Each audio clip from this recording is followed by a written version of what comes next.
Hello everyone, আসসালামু আলাইকুম। আজকে আমরা শিখব হচ্ছে লা শাতেলিয়ার নীতি। লা শাতেলিয়ার নীতিটা হইতেছে কোনো উভমুখী বিক্রিয়া সাম্য অবস্থায় থাকাকালে যদি ওই অবস্থায় যে কোনো একটা নিয়ামক যেমন তাপমাত্রা, চাপ বা ঘনমাত্রা পরিবর্তন করা হয়, তবে সাম্যের অবস্থান ডানে বা বামে এমনভাবে পরিবর্তিত হবে যাতে নিয়ামক পরিবর্তনের ফলাফল যতদূর সম্ভব প্রশমিত হয়।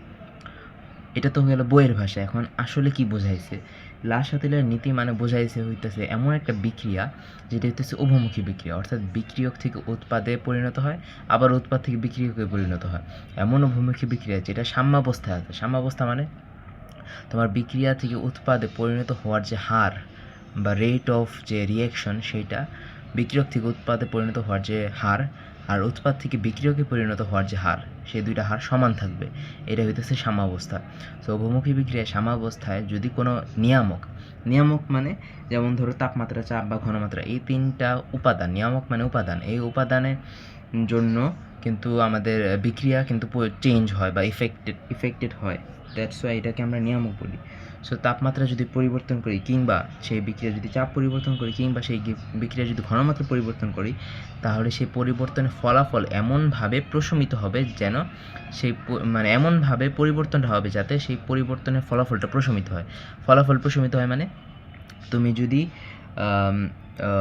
সেই বিক্রিয়ায় এমনভাবে তাপ চেঞ্জ করো যার ফলে উৎপাদ বাইরে গেছে, তাহলে সেই বিক্রিয়াটা নিজে থেকেই উৎপাদটা আবার কমাই দিবে যাতে করে সেই বিক্রিয়ার সাম্যাবস্থাটা বজায় থাকে, অর্থাৎ ব্যালেন্স আউট করে দিবে। এটাই হচ্ছে প্রশমিত মানে। সো এখন আমরা দেখব তাপমাত্রা, চাপ আর ঘনমাত্রায় কী কী পরিবর্তনের ফলে ফলে কীভাবে আর কি প্রভাবিত হয় আর কীভাবে প্রশমিত করে। সো এরকম একটা বিক্রিয়া আমি লিখছি, দুইটা বিক্রিয়া, যেটা হইতেছে সাম্য অবস্থায় আছে এবং উভমুখী বিক্রিয়া। এটা যদি আমি তাপমাত্রা চেঞ্জ করি, অর্থাৎ প্রথম বিক্রিয়াটা আমরা দেখি, নাইট্রোজেন আর হাইড্রোজেন মিল হইতেছে অ্যামোনিয়া উৎপন্ন হইতেছে, যেটা ডেলএইচ হইতেছে -92। আমরা জানি ডেলএইচ যদি মাইনাস হয় তাহলে সেটা তাপ উৎপাদী, অর্থাৎ উৎপাদের সাথে সাথে তাপ উৎপন্ন করতেছে। আর ডেলএইচের মান যদি পজিটিভ হয় তাহলে সেটা বুঝবো যে সেটা তাপহারী, অর্থাৎ সেটা বিক্রিয়কে তাপ লাগতেছে, উৎপাদে কোনো তাপ লাগতেছে না। সো এটা তাপ উৎপাদী, এটা তাপহারী। সো তাপ উৎপাদীর ক্ষেত্রে কী হয়, এটা কিন্তু অলরেডি উৎপাদে তাপ উৎপন্ন করতেছে। এখন যদি আরও বিক্রিয়াতে তাপ দেই তাহলে কিন্তু উৎপাদে আরও ঝামেলা হয়ে যাবে, প্রেশার পড়ে যাবে। তাহলে কী হবে, আমার সেই জিনিসটা আর কি ব্যালেন্স আউট হইতেছে না উৎপাদে, কারণ অলরেডি তাপ আছে। তাহলে যখন তাপ দিলে উৎপাদ আর বাড়বে না, বরঞ্চ কী হবে, আমার বিক্রিয়ক বাড়বে। তাহলে বিক্রিয়ক যদি বাড়ে তাহলে তাপও বাড়বে, তাপ বাড়লে এই তাপ আর এই তাপ সমান হয়ে যাবে, ব্যালেন্স আউট হয়ে যাবে। এই কারণে এটার যদি তাপ উৎপাদিত তাপমাত্রা বাড়াইলে সেটা বিক্রিয়ক বাড়ে, অর্থাৎ বিক্রিয়াটা বামে সরে আসে, বিক্রিয়ক বাড়ে। তাহলে উৎপাদ যদি বাড়ানো লাগে তাহলে কী করতে হবে, আমার তাপমাত্রা হ্রাস করতে হবে। আমি যদি তাপমাত্রা হ্রাস করি তাহলে আমার উৎপাদে কিন্তু বেশি তাপ আছে আর এদিকে কম তাপ, তাহলে এটা হচ্ছে বেশি তাপে যাবে গা, অর্থাৎ উৎপাদটা ডান দিকে সরে যাবে, অর্থাৎ উৎপাদ বাড়বে। কিন্তু তাপহারীর ক্ষেত্রে কী হয়, আমার কিন্তু বিক্রিয়কে অলরেডি তাপ আছে, উৎপাদে তাপ নাই। আমি যদি তাপ দিই তাহলে উৎপাদে যাবে তাপটা, অর্থাৎ উৎপাদ উৎপন্ন করবে। কিন্তু তাপ যদি আমি হ্রাস করি তাহলে সেটা উল্টা হবে, অর্থাৎ বিক্রিয়কে আর কি বিক্রিয়ক উৎপন্ন হবে, অর্থাৎ বিক্রিয়াটা বামে সরে যাবে। সো তাপমাত্রার পরিবর্তন হইতেছে এই ধরনের। সো আশা করি বুঝতে পারছি তাপমাত্রার পরিবর্তনটা কীভাবে প্রশমিত করে। চাপের ক্ষেত্রে আমাদের দেখতে হবে আমাদের বিক্রিয়ক আর উৎপাদে হচ্ছে মোল সংখ্যা কত। যেমন চাপের ক্ষেত্রে আমরা যদি দেখি যে বিক্রিয়কের ক্ষেত্রে এই জায়গায় বিক্রিয়কে মোল হইতেছে 1 মোল PCl5, আর উৎপাদের ক্ষেত্রে আমরা দেখতেছি 1 মোল PCl3 আর 1 মোল Cl2, টোটাল মিলে আছে 2 মোল। তো আমার দেখতে হবে মোল সংখ্যা কত। এখানে দেখতেছি বিক্রিয়কের চেয়ে উৎপাদে মোল সংখ্যা বেশি, তাহলে মোল সংখ্যা বেশি হলে সে জায়গায় চাপ বেশি, উৎপাদে চাপ বেশি। এখন যদি আমি বিক্রিয়কে চাপ দিই তাহলে সেটা উৎপাদে যাবে না, কারণ উৎপাদে অলরেডি অনেক চাপ আছে। তাহলে কী হবে, সেটা বিক্রিয়কে উৎপন্ন হবে, অর্থাৎ বিক্রিয়াটা বামে সরে যাবে, অর্থাৎ PCl5 বেশি উৎপন্ন হবে। তাহলে এই জায়গায় যদি আমি চাপ হ্রাস করি তাহলে আমার উৎপাদে আর কি বিক্রিয়কটা উৎপাদের দিকে যাবে, উৎপাদ উৎপন্ন করবে, কারণ উৎপাদে চাপ বেশি। আমি চাপ হ্রাস করলে সেটা সহজেই যেতে পারবে। কিন্তু উৎপাদে চাপ বেশি আছে, আমি আরও যদি চাপ দিই তাহলে সেটা উৎপাদে না যেয়ে বিক্রিয়কে এসে যাবে।